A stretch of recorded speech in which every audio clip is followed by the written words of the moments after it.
After the funeral, Edie roped off Calvin's half of the room. Mom said Grandpa Sam enlisted at 18 and never set foot in the room again.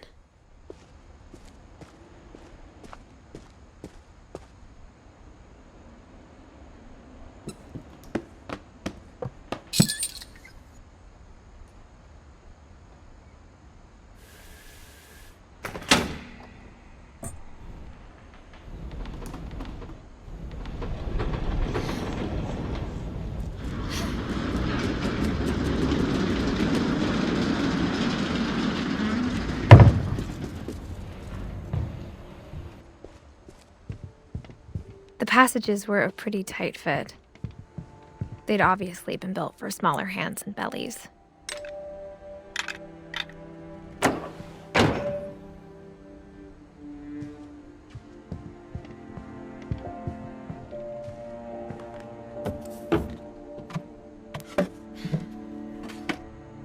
Growing up, I always thought of Barbara as a child star. I never thought about how hard it must have been for her afterwards.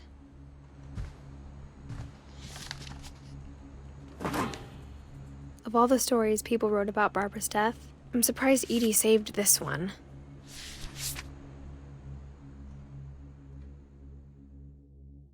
Old Jack here with another ghastly tale inspired by America's most unfortunate family. I'm calling it The Surprise Ending of Barbara Finch. As a child star, Barbara was famous for her scream. Now at 16, she was all washed up. A has-been. But in a lucky break, she'd been asked to perform her signature scream at a local convention for monster movie fans. It was just the boost her career needed. Unfortunately, her scream hadn't aged well. Getting better. I think you just need the right motivation.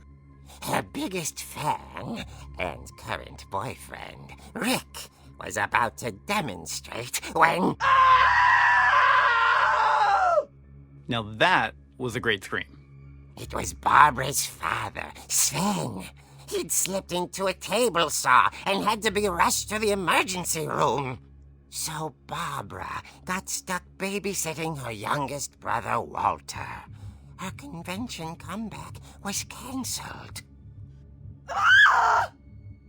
Okay, I'm hearing frustration, but I'm not hearing terror. What if I tried... A gang of hoodlums in Halloween masks have been terrorizing Orcas Island tonight. Police are urging residents to... That came from the basement. You're right! Also, I loved your delivery on that. Why is your basement door locked? Because my dad likes making puzzles and secret passages. There's a key hidden in the music box. The secret is to keep winding and winding until finally the key pops out. Thanks, babe. I'll be back in a sec. 20 minutes later, Rick hadn't returned. So Barbara went to look for him, right on cue. She reached for the music box.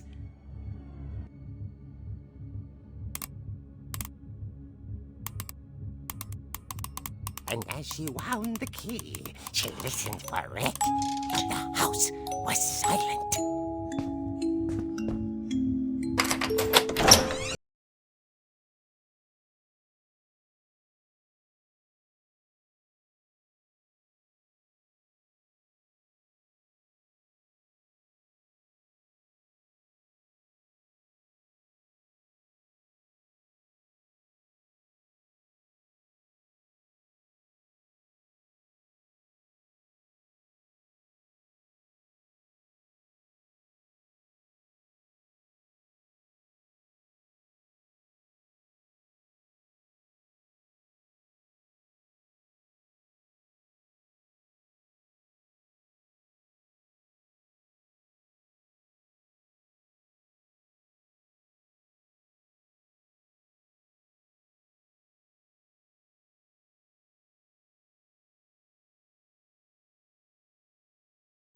Oh! Rick?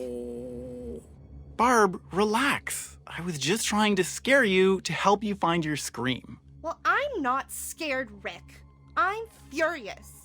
Then act furious. All I'm getting from you now is that you're hurt and confused and you're... She threw him out, but she kept a little something to remember him by. Barb, have you seen my other crutch? And she was still holding it when she fell asleep watching the late picture show. Hours later... Barbara! Walter, what's going on up there? Ah! Okay, I'm coming up, but if this is a trick, you're dead, Walter.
part beautifully.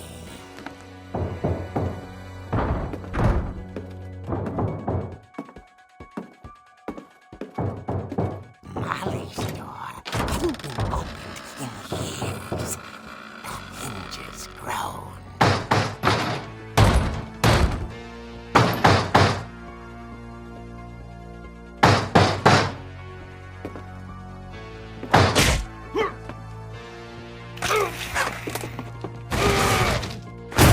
He wasn't moving, but she sensed the story might not be over yet.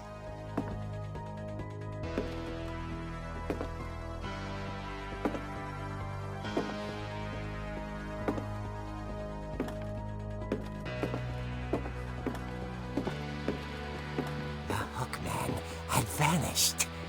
She listened for his breathing, but all she heard was...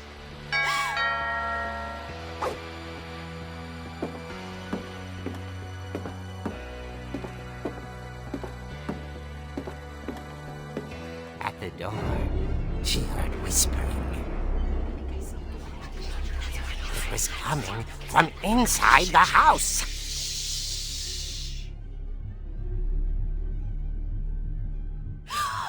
Oh dear.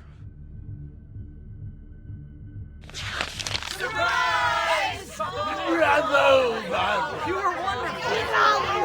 monsters had come to surprise her. For Barbara, it was a dream come true. Then she saw what kind of monsters they were, and she realized what was about to happen. She was going to be famous. And with her final breath, Barbara Finch gave the performance of her life.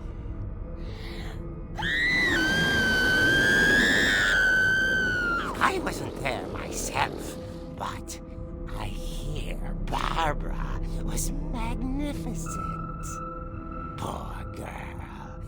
She had a taste for stardom. But unfortunately, so did her fans. Of course, the police blamed it all on poor Rick, who disappeared the same night. And little Walter? Hiding under his bed the whole time. He took it all pretty hard, but that's another story. As for Barbara, tucked inside the music box is all they ever found of her. Her ear. Now that's what I call a real eerie tale.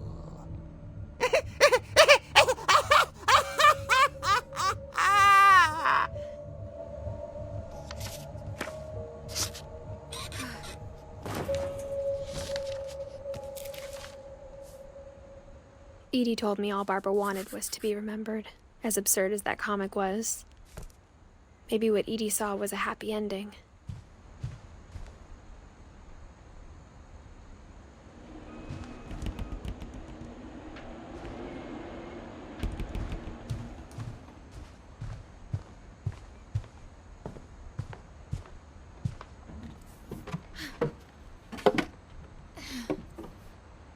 I guess now I know why Mom didn't like me playing with the music box.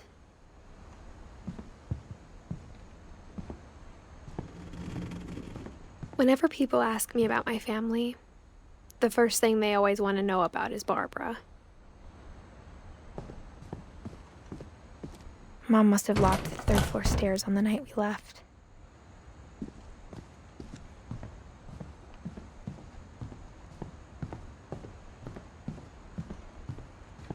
It's funny. All those times I played with the music box and never found the basement key.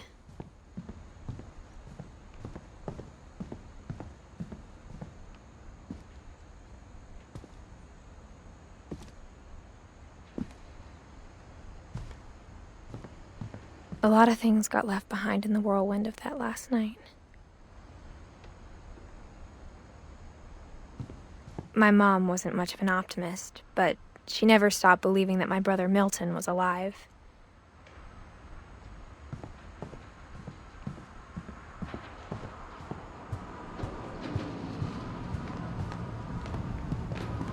After Lewis started working at the cannery, we all got pretty sick of salmon. Except our cat, Molly.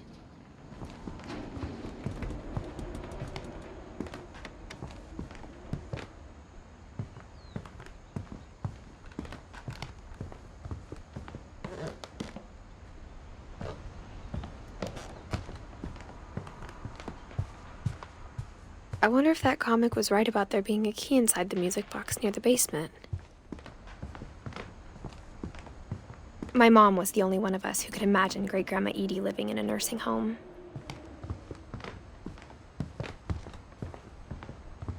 Even the fireplace had a story.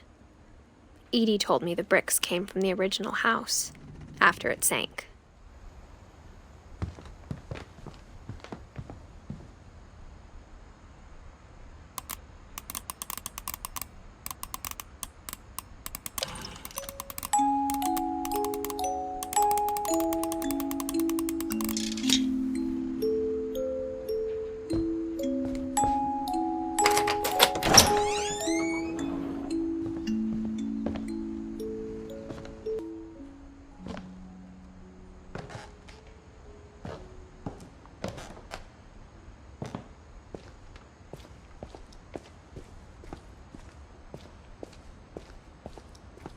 Mom said the basement was off limits, unless I wanted another tetanus shot.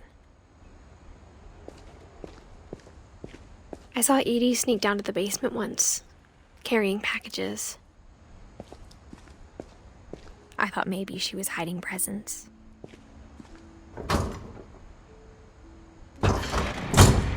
It turned out she was hiding a lot more than that.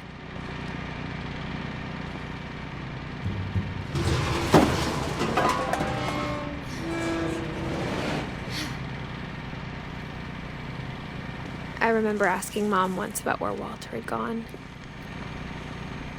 She said after Barbara died, he got as far away as he could. If there's a pattern in all these stories, I think it's that none of us has gotten very far.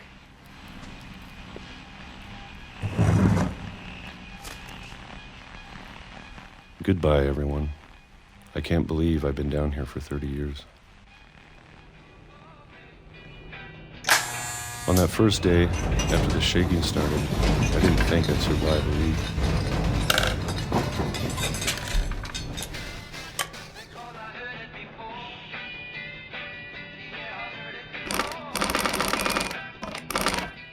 after a few days, I settled into a routine. That's what kept me sane.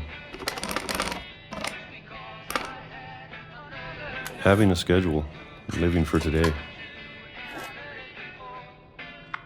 I always expected to be dead tomorrow. But if you wait long enough, you get used to anything.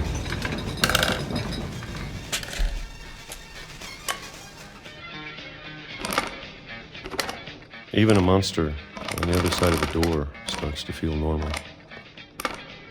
Almost friendly.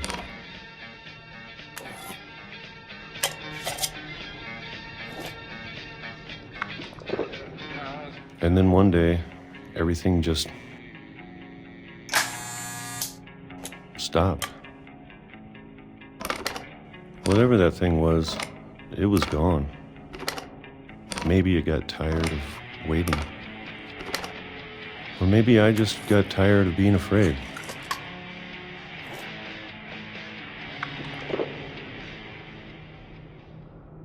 It's been a week now, the longest in 30 years. I'm done waiting. I have to leave while I still can.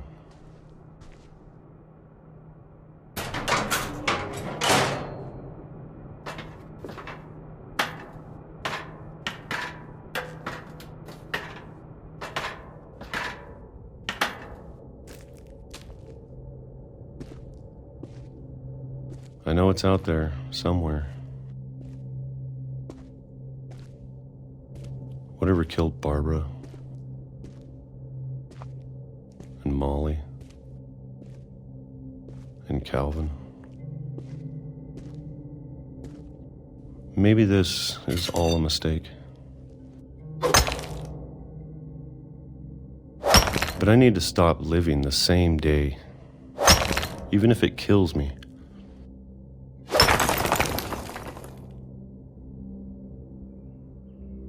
Whatever's out there, I want you to know I'm ready for it.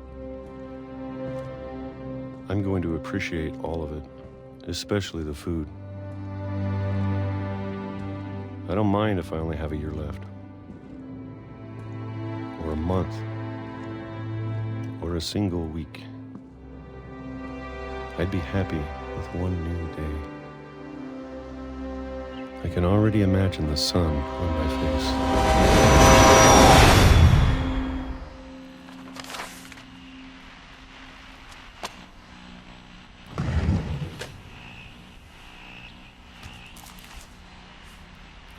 Walter died when I was 6.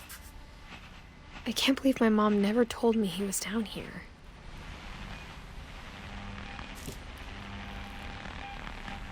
I'm sure my mom was trying to protect me.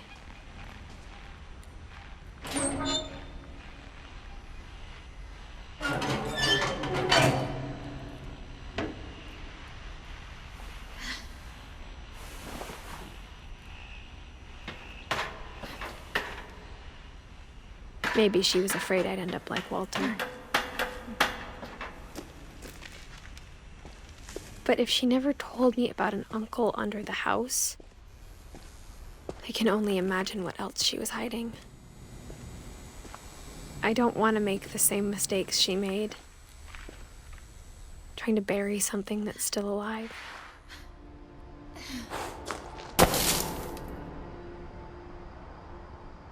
Now that there's only one of us left, or maybe 2, I thought it was time I heard the stories for myself and found out what happened to everyone else. But now I'm worried the stories themselves might be the problem. Maybe we believed so much in a family curse, we made it real.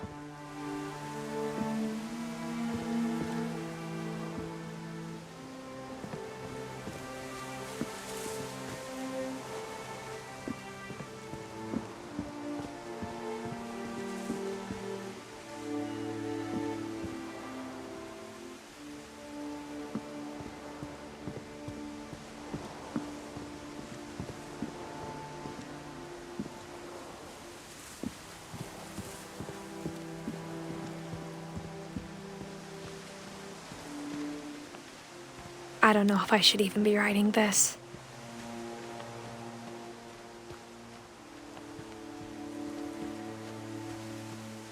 Maybe it'd be better if all this just died with me.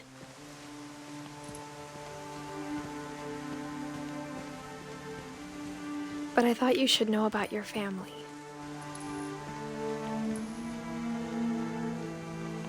And the history you're a part of.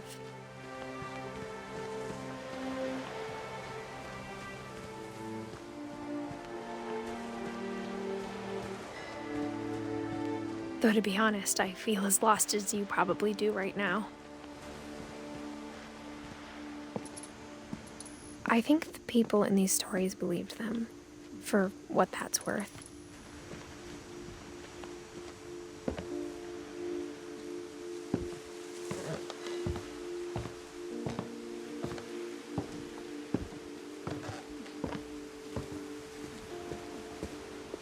And when you look at the house, that history of imagination and stubbornness and madness, any of it seems possible.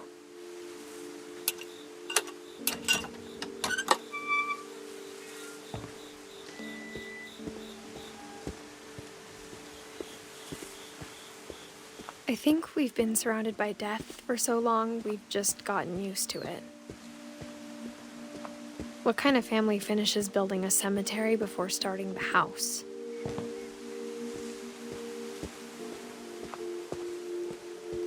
It's embarrassing for me to admit this, but the pet cemetery made me more uncomfortable than the human one. 3 of the gerbils were mine, and 2 had been my fault.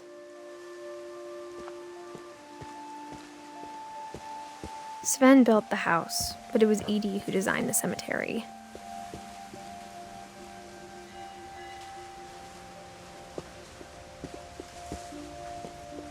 I'm sure Odin's monument had been Edie's idea.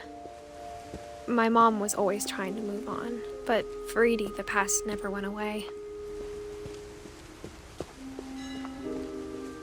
She could see it poking out of the water at low tide.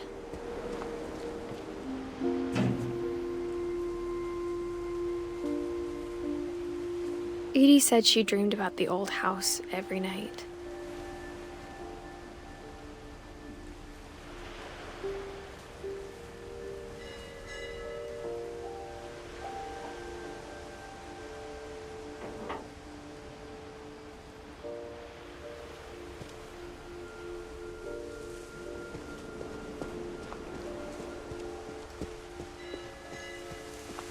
Edie's side was always easier for me to understand.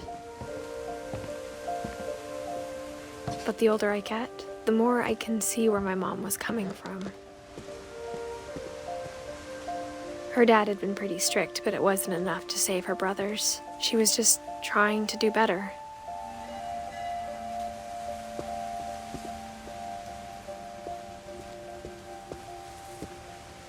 She lost 2 of her brothers, just like I did. I get why she tried so hard to protect us.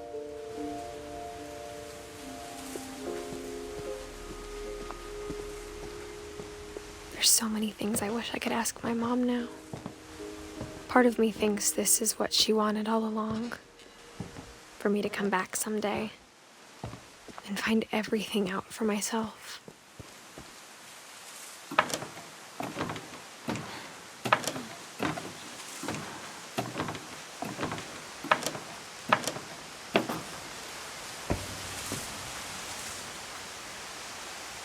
But looking back on it now, if she told me there was going to be so much climbing, I never would have come when I was 22 weeks pregnant.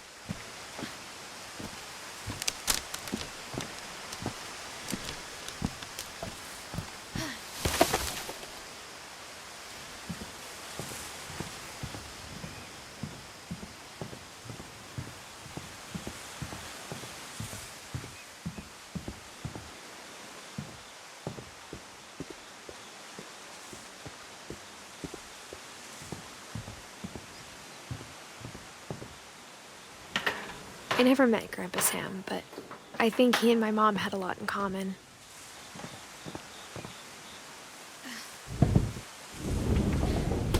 They were both pretty intense.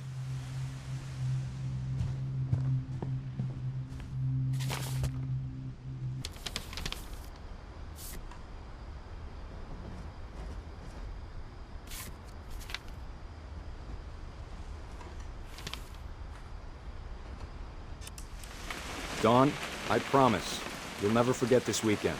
Yes, sir. These memories are gonna last a lifetime. Perfect.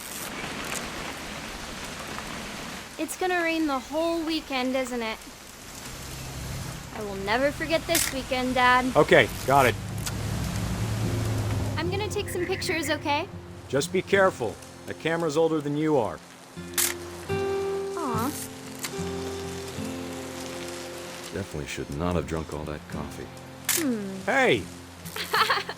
That's a keeper. I'm just saying, I'm not always gonna be here, Dawn. You'll need to remember this stuff, if you want to survive. I'll be fine, Dad. Dad! Good eyes, Dawn. Before you take the shot, let me get a picture of you. Dad, I... Just breathe. Let me get behind you. Do I have to do this? Dawn, you don't have to do anything. But if you want to survive, you'll need to be strong.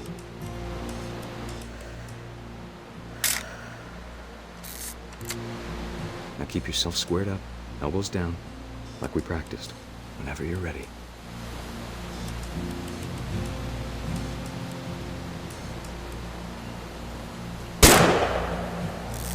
Great shot, Dawn!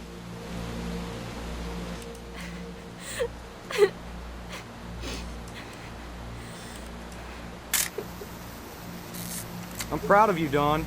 Always remember that, okay?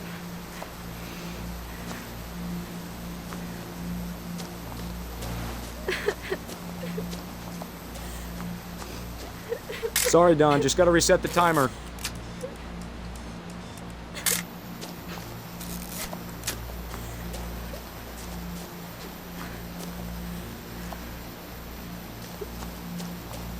Dad, it's twitching. I think That's it's totally normal, Dawn. Just focus on the camera. Try not to think about— Dad!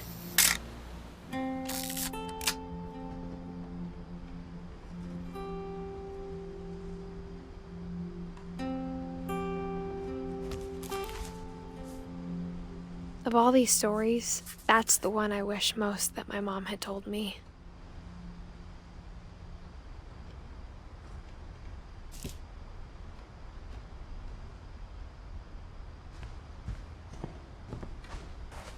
Instead of hiding from death, Sam seemed to go out of his way to meet it.